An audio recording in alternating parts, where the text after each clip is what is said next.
still in the Ile de la Cité, just ahead of the drinks reception at the Paris bar, and I'm with Joesph, Patrick Brown, Mississippi Death Row.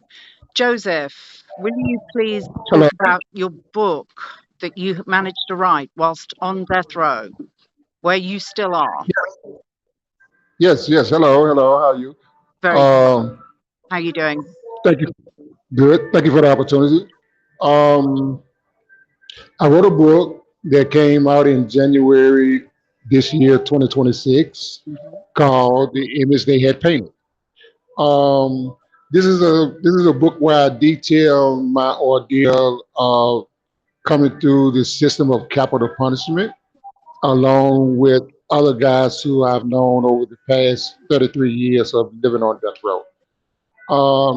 The stories are about the criminal justice system and the institution in which we live, where it deals with medical issues, all type of Mm, different topics. But it shows a complete story of the life that we live. yeah. I mean, effectively, it's an advocacy manual. Yes, yes, I would call it that. It tells the story. Because On a practical note, will you just tell people how you wrote it? Because you don't have a MacBook or similar, do you? I don't even have a typewriter.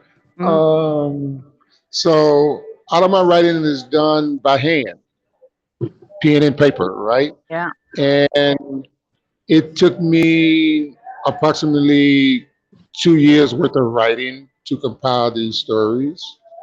And it took me hours of back and forth talking over the phone and Mm, sending mail out to have it copied, sometimes 2 or 3 times because the mail would be so screwed up that it wouldn't get to me. Where I had to rewrite everything again.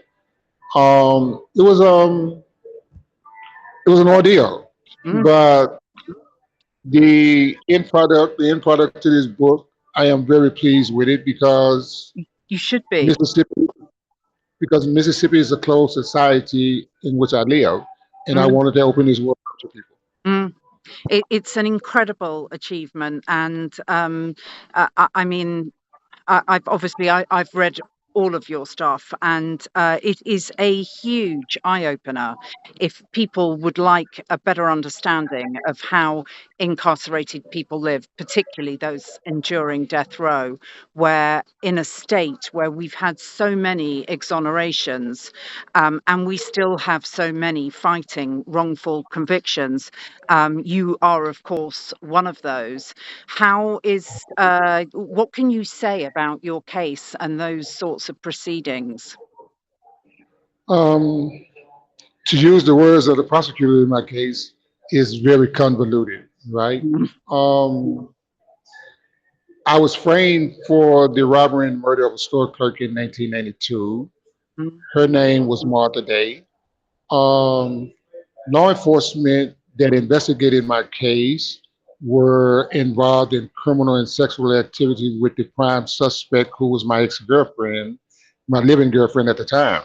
mm, And there are just so many different pieces as to how they went about putting this case together.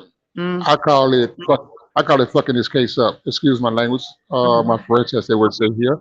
Um, Excuse? but but yeah, I mean, I'm not the only one who deal with this thing, because now that law enforcement where I come from in Natchez, Mississippi, prosecutors where I come from in Natchez in Adams County, now that I am here, I have to struggle through a justice system that is, I would say, 99% of the time on the prosecutor's side, to Mm, where, again, it's been 33 years and I haven't received justice yet. mm, And I know several guys who I live with now are in the same similar situations. yeah.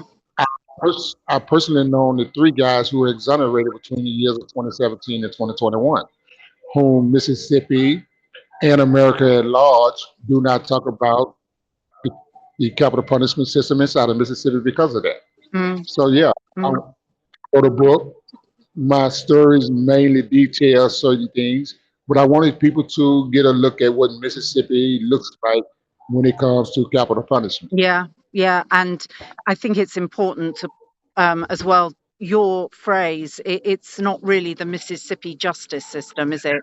It's the Mississippi injustice system. Right. Or the Mississippi just us, right? Indeed, You indeed. know, Anything other than justice. right. Okay, we're going to break So now, Joseph, and I'm going to come back to you so later. okay, so thank you. Thank Thank you. you.